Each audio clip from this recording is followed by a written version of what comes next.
मिरज तालुक्यातील तांदुळवाडी इथून मनोज जरांगे पाटलांनी सरकारवरती जोरदार टीका केली। त्यांनी मुख्यमंत्री देवेंद्र फडणवीसांचा डॉक्टर आणि महसूल मंत्री चंद्रशेखर बावनकुळेंचा कंपाऊंडर असाही उल्लेख केला।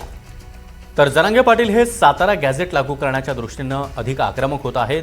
यामध्ये जरांगे पाटील यांनी पश्चिम महाराष्ट्रातील शेवटची सभा माळशिरस तालुक्यातल्या तांदुळवाडी इथं घेतली आहे। यावेळी त्यांनी थेट वर्षा बंगल्यावरती जाण्याचा इशारा दिलाय। तसंच चंद्रशेखर बावनकुळेंवर टीका करताना त्यांची तुलना बाहुबली चित्रपटातील कल्की सोबत करण्यात आली आहे।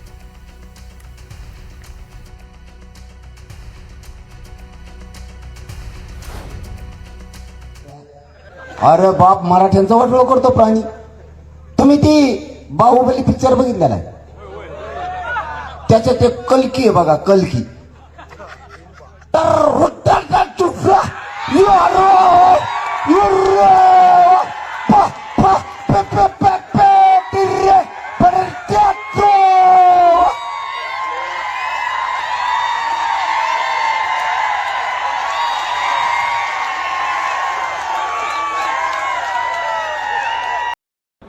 असं आहे, मी वारंवार सांगतो की माझं व्यंग करून एखाद्या व्यक्तीला जर त्यांना काही टाळ्या मिळतात आहे, त्यांना काही चांगलं वाटतं आहे, त्यांच्या मनाला काही चांगलं वाटतं आहे, शांती होते आहे किंवा अजून काही त्यांचा भाव असेल, त्यात त्यांना समाधान मिळालं तर करू दे ना, काय फरक पडतो।